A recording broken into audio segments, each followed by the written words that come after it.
Hi, this is Jose Luis, and in this video, I'm going to show you how to connect processing to a WebSocket server that we have written in the previous videos, and then how to connect it to other clients and synchronize the motion of a dot in two-dimensional space.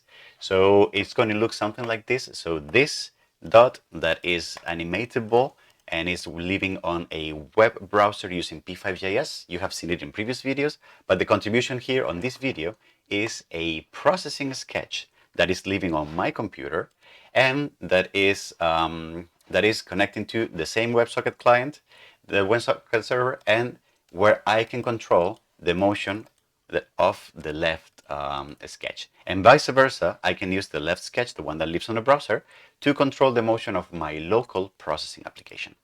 This video will be really useful if you want to write applications that externally from a browser and from anywhere in the world can control things that are living on your machine in a processing application that is running on your computer, and vice versa, if you want to use processing to control things that are living somewhere out in the real world. This video is part of a series called Fun with WebSockets, and a lot of what's happening here I've already explained in the previous video, so if you're interested in that, take a look at the playlist that is on this link. Otherwise, let's get hands-on and let me show you how to write a processing sketch that communicates with a WebSocket server and synchronizes data with other clients. Let's do this. All right, so let's get started. The first thing that I would like to teach you in this tutorial is how to connect to any WebSocket server using processing and using some of the libraries that we can download from the common contributions. And because I want to end up connecting these sketches to the glitch work that we have done before, I will explain a few particularities and things that we need to keep in mind when connected to glitch in particular that has a few security issues, and how we will have to modify our sketch in order to be able to connect successfully to that particular service. Therefore, the first thing that I'm going to do is not connect to glitch, but I'm going to connect to this thing called the Echo Test WebSocket server that lives on websocket.org. If you go here to this address, WebSocket.org is a website. I don't know if it's a nonprofit or whatever it is, but what they do is they have this permanent Echo WebSocket server that whenever you connect, it always sends you back that message that you just sent. So for example, this is a web interface. I can connect to that service and then just send this message or send blah, blah, blah. And this in itself is the client that is connected to this server. So what I would like to do is I would like to start by writing an example that is a simple WebSocket client that connects to this server here. And then I will explain how to transition to connecting to the glitch WebSocket server that we have implemented in the previous examples and the particularities that we will need to do that. So let me get started with that. The very first thing that we need to do is that we need to install WebSocket capacity in processing, which does not come out of the box. We need to install a library that will help us do WebSocket communication. So for that, we're going to go to Sketch, we're going to go to Import Library, and we're going to add a contributed library. So we're going to scroll all the way down here, and we're going to find the WebSockets library that I already have installed. So you will basically click install here, it would show up on your computer, and then it will be installed on your system, and therefore you can start using it right away.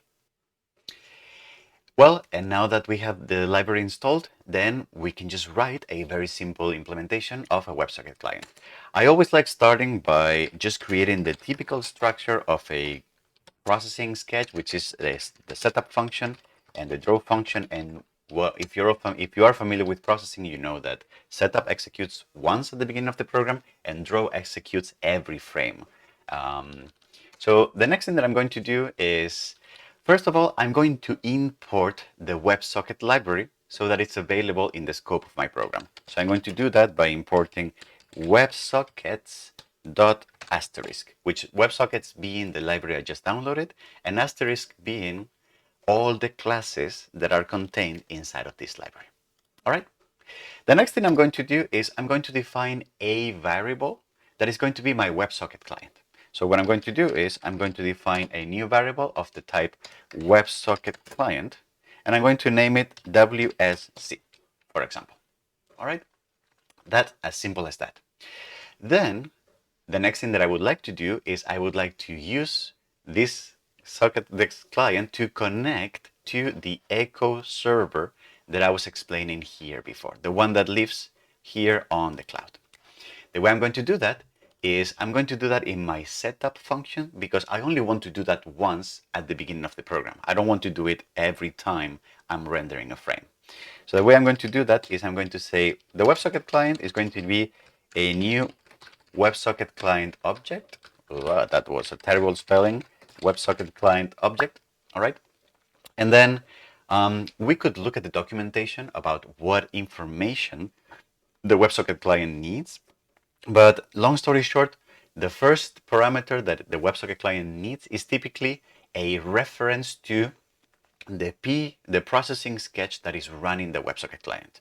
The way we do that is by using the keyword this to signify I want to give WebSocket client a way of knowing which program is running the WebSocket client. And that's why we use the word this here.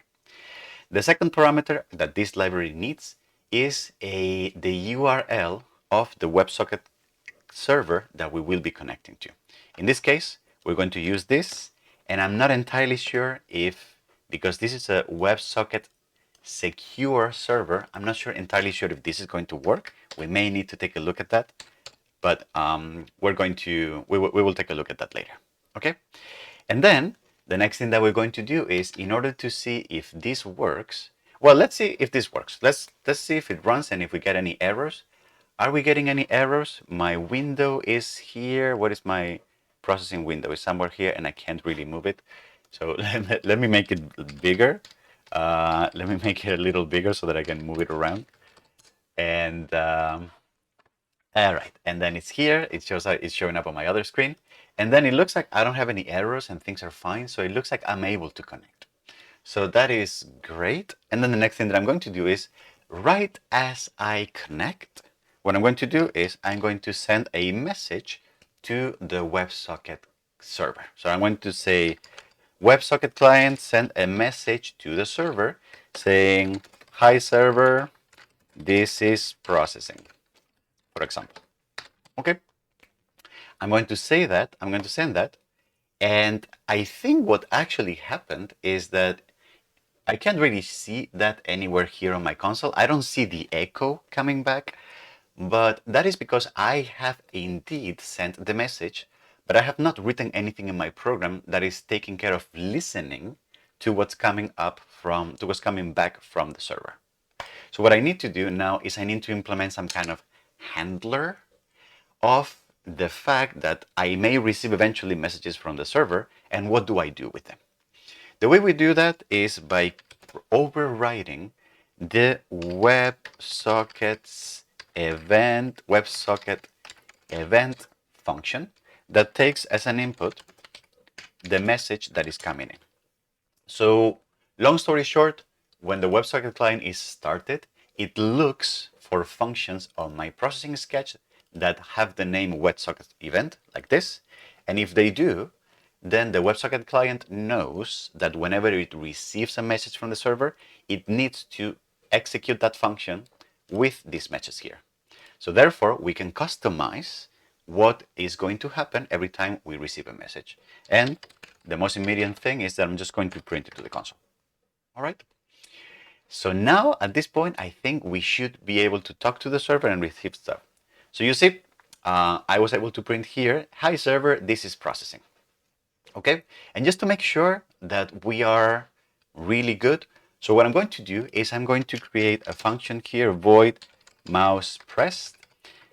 And then every time I press the mouse on my screen, what I'm going to do is I'm going to send to the server the coordinates of where my mouse was clicked, so that I can see I have a much more back and forth communication. So what I'm going to do is I'm going to say here, float x is going to be equal to whatever the mouse is divided by the width of the screen, because remember we want normalized coordinates.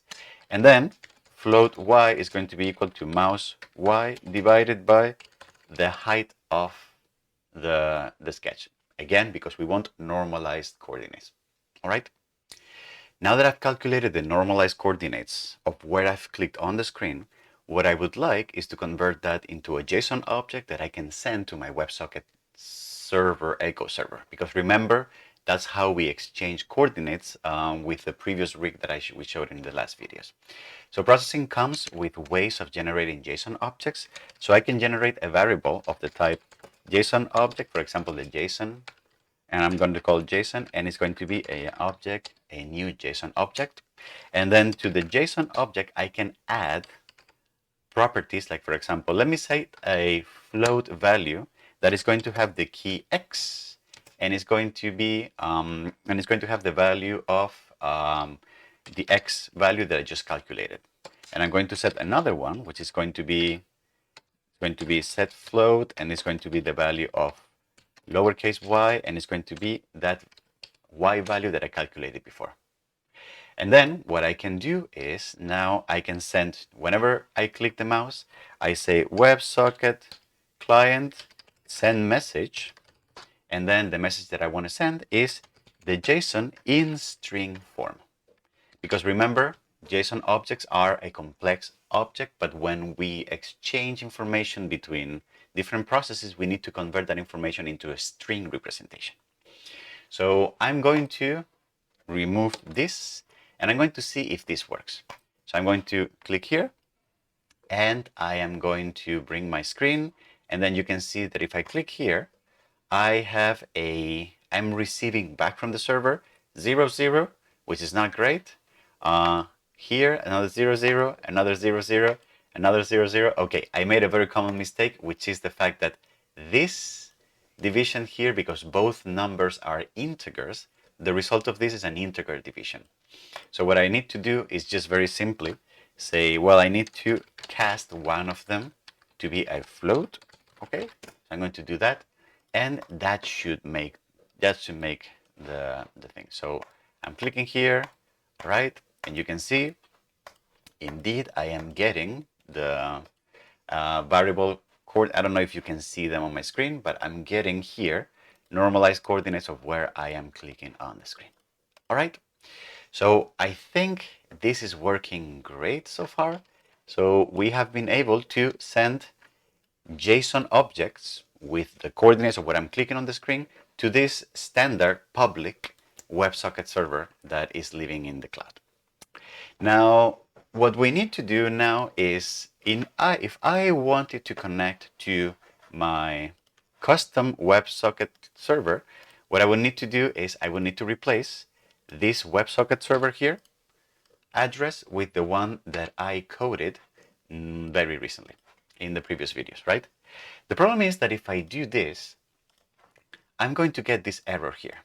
And this error is telling me that when the WebSocket client was connecting, it expected to be upgraded to a WebSocket, but it got a 502 message, which is 502 message means not authorized, bad gateway error message.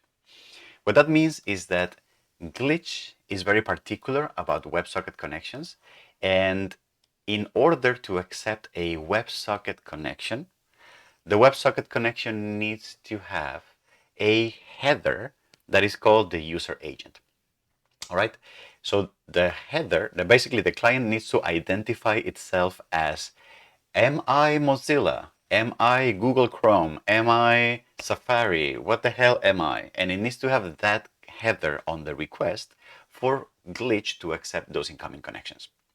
And it turns out that the library that we're using here for processing, for using WebSockets in processing, does not incorporate any of those headers to the client request. And that's why it's failing. So let me show you what can we do in order to bypass that problem. The only way we can actually work around this problem is if the library that we're using doesn't have that capacity, then the only thing we can do is either choose a different library, which is not possible in processing, either write our own implementation, which is probably outside of the scope of this video, or if possible, try to maybe modify the library that we are working with. Fortunately, a lot of the community around processing is very friendly and very leaning towards open source code. So it turns out that this WebSocket client library is open source, and you can find it on this link here, which I will post on the comments. But you can see that if you go to the GitHub repo, there's like updates, how does it work, etc., etc. And you can go here into the source and see that there is a file called websocketclient.java, which basically is the source code for that library that we're working with. So you can see here how it has explanations, methods, and all the stuff. And we're not going to get into this much today. So, but long story short, what I did when I was preparing this video was that I went to the source code, I was looking at what was here, and then I wrote a small modification so that in the source code, when I was doing the client upgrade request, which is where the problem happens, I was able to attach custom headers and give my WebSocket client a user agent header. Okay, so what I did was I actually wrote this small processing sketch that has these two additional files, WebSocket client events. These are the two files that are here on the source, the client and the client events. I just downloaded them and I wrote them as part of processing, and I modified the parts that I wanted. So let me show how you could bring this into your own sketch. So what I'm going to do is I'm going to save this sketch to my desktop, and I'm going to call it processing WebSocket client, for example. And this is showing here now on my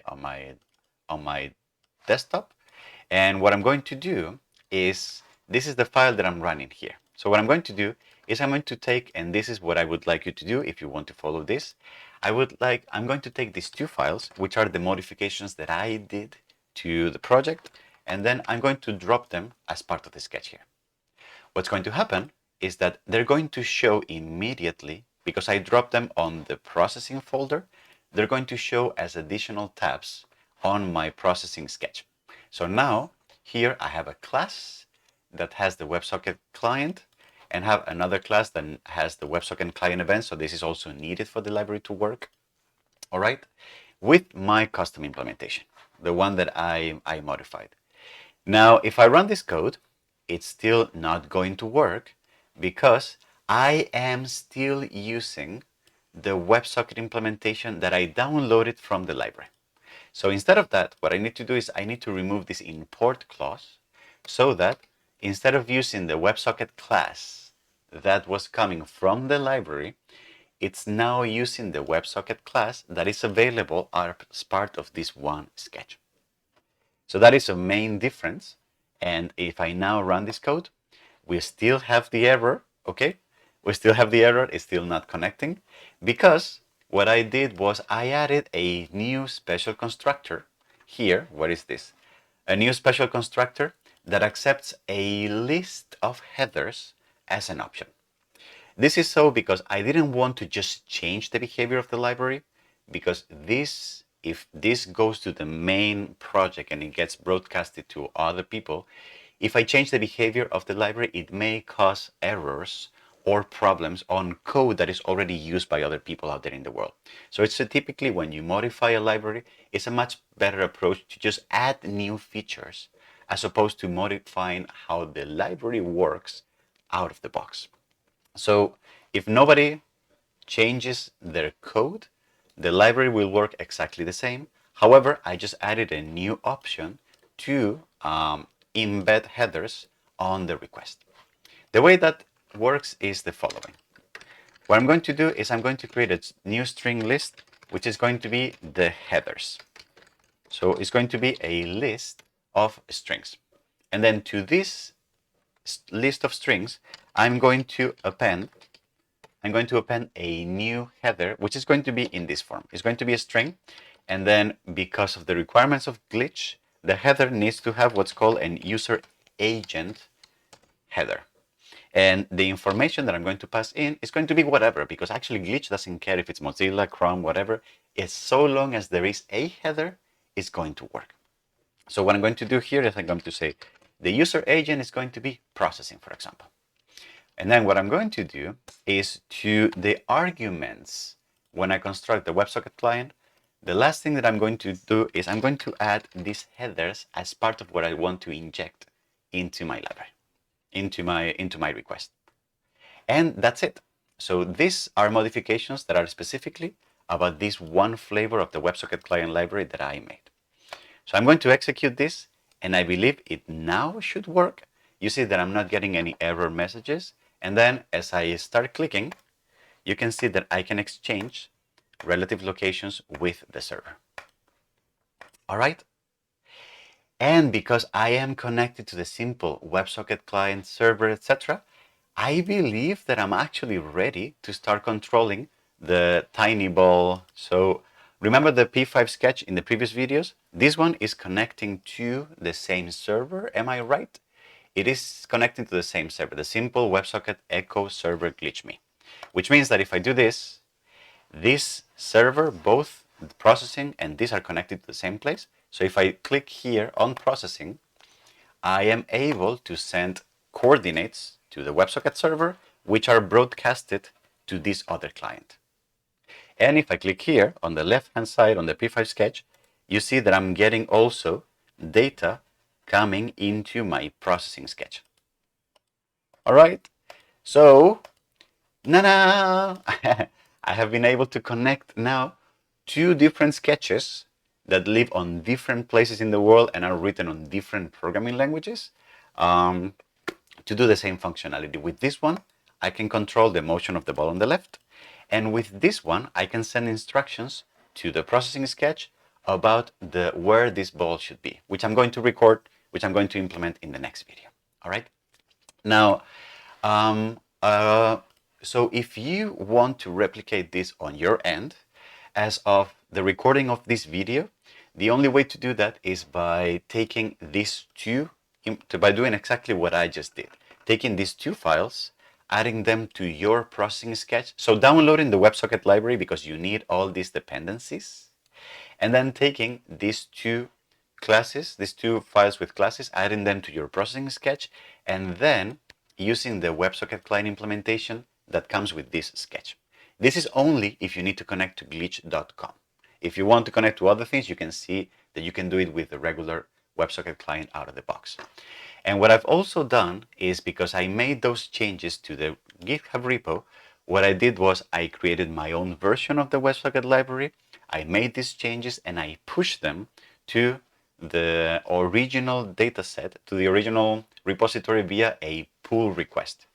What this means is that I have officially asked the owner of this project, Alexandra Institute of something something, and Lars, I forget his name, Lars something something, Lasse Vestergaard, who I believe is the owner of this project.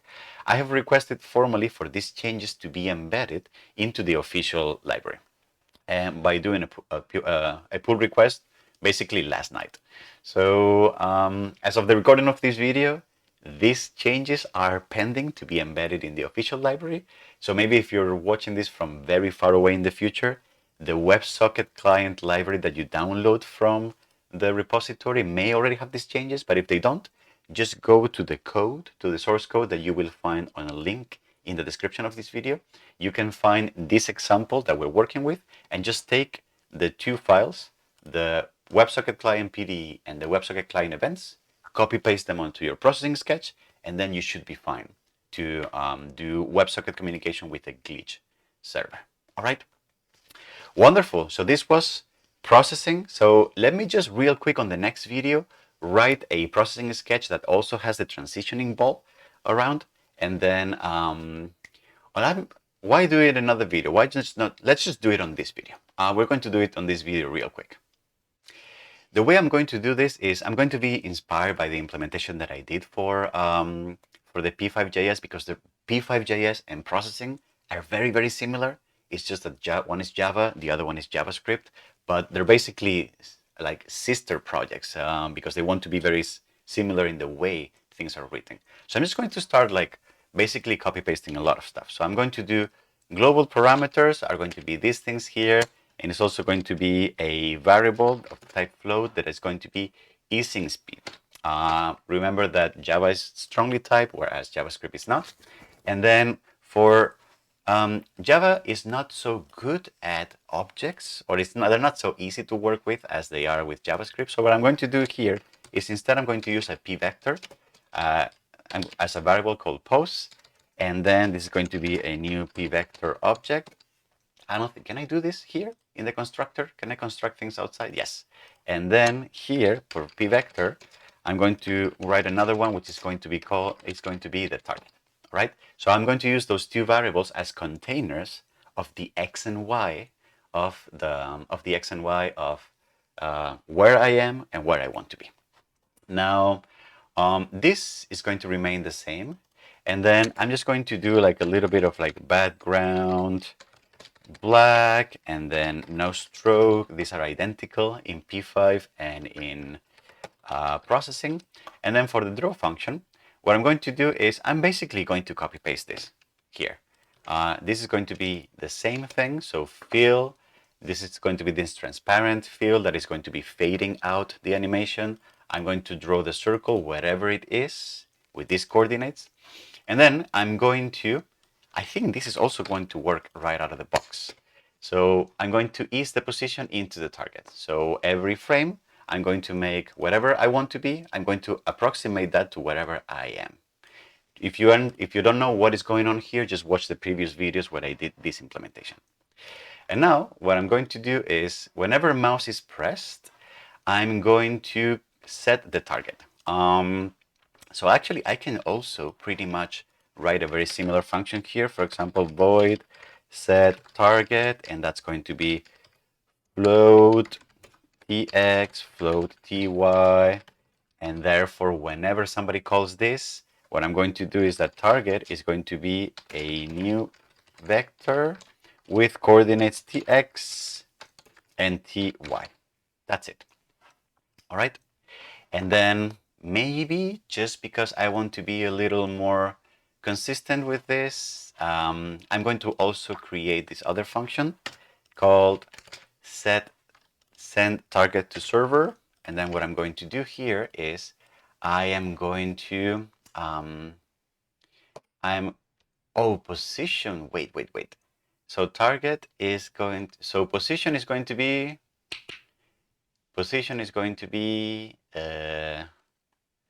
all right, so float. So all of this is basically what I want to do when I send the target to the server. Take X, take Y, whatever we are, whatever I'm clicking, when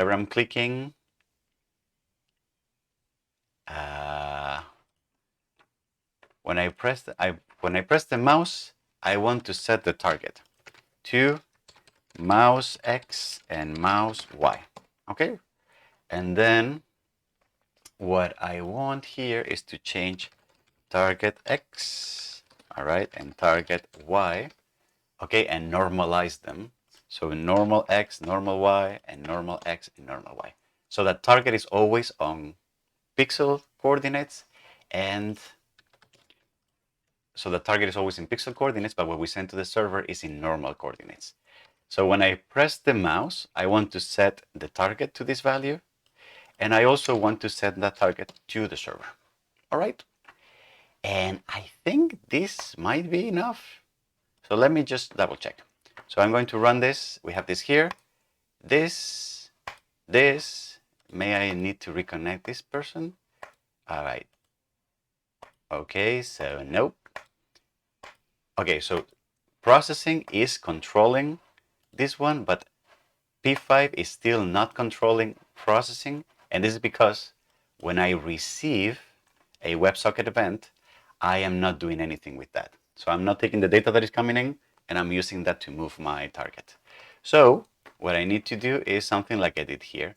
Whenever I get a message, then take the message, and then say, for example, received, and then this is going to be what I received, and then I need to take those values and then take this message as a JSON file and then turn it into a JSON object and then set the target to that. So what I'm going to do is I'm going to say JSON object. JSON is going to be I'm going to use the parse JSON object function to take the message and turn it into a JSON object. And I'm going to do this here so it's a bit more readable.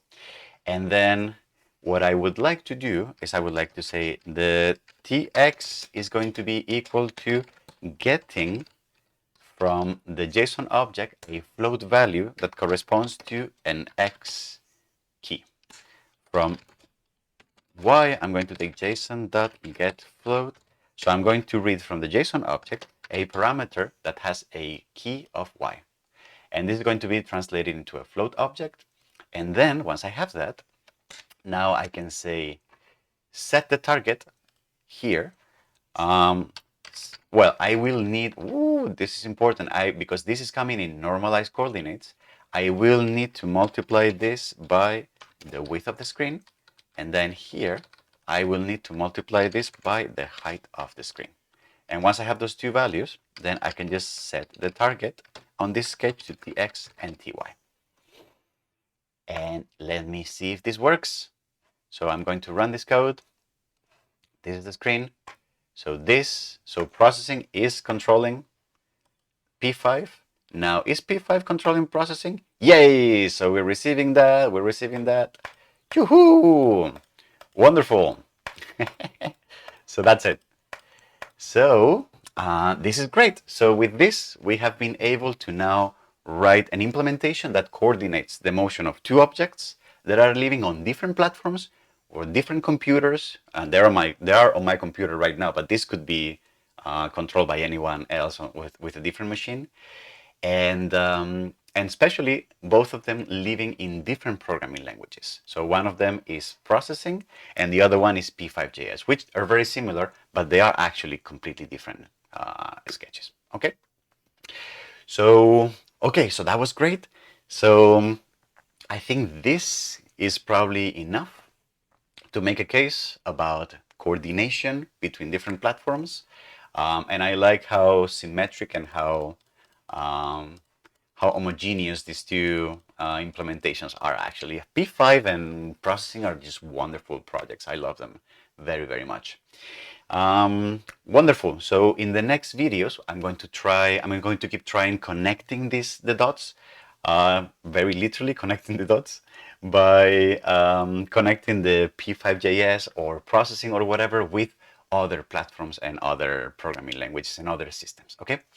If you like what you saw, you're welcome to subscribe, to like this video, to hit on notifications and all those things that show gratitude and that make us be able to send this message and share this message with the rest of the world. Okay, let's keep trying different ways of WebSocket implementation with other platforms. See you on the next video.